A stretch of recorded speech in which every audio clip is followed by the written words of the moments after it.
Ever read a sentence that feels like it's struggling to stay upright, where the words repeat and pile up until the meanings get lost?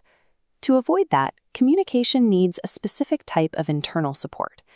Effective English relies on two specific components to handle the weight of our ideas.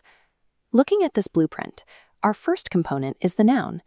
These identify the physical reality of people, objects, like the smartphone, and substances.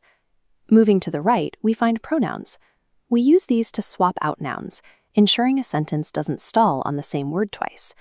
Understanding how to categorize those nouns and when to employ a shifting pronoun is how you remove the friction from your writing. Categorizing nouns isn't based on arbitrary rules. It is strictly determined by whether an item has clear, distinct physical boundaries. In this diagram, we see that objects with solid borders, like automobiles or smartphones, are countable. Because we can see where one ends and the next begins, we quantify them using numbers and by adding an S or ES to the word. This scale shows how a sentence reacts to that change. A single block requires a singular verb, but shifting to plural blocks forces the verb to change its rhythm to match. We hit a challenge when we try to count substances that flow or exist as a mass, like water, meat, and sand. Because they lack fixed boundaries, we cannot assign them direct numbers. You can't say 1 water. To measure these, we use the container formula. By taking a number, adding a container, like a mug, and the word of, we get a precise measurement, 3 mugs of coffee. This reference table summarizes the two types. Countable nouns have boundaries and take an S for plurals. Uncountable masses stay the same and require a container to be measured. The physical properties of an object determine exactly which linguistic tools you are allowed to use when speaking about it.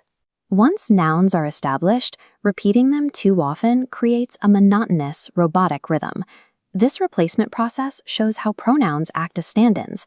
They swap out the repeated noun, in this case the manager, to keep the information moving forward. There is a catch, however. Pronouns are not static. They physically alter their spelling based on the specific job they hold within a sentence. Every pronoun has 3 possible jobs. First is the actor, the one doing the action. Next is the receiver, getting the action. And finally, the owner, the one who possesses something. This master grid maps those 3 jobs against different perspectives, from the first person I to the third person he or she. Each intersection produces a different word. This feminine timeline shows the word shifting. It begins as she, the actor, becomes her, the receiver, and her, the owner. This rule applies across the board, from plural they shifting to their, to neutral objects adapting with its. Pronouns adapt to the mechanics of a sentence, making English an active, moving system. We can combine these rules into a 3-step checklist for building sound sentences. Step 1. Verify the physical shape. If it has boundaries, count it directly. If it's a mass, the word remains unchanged. Step 2.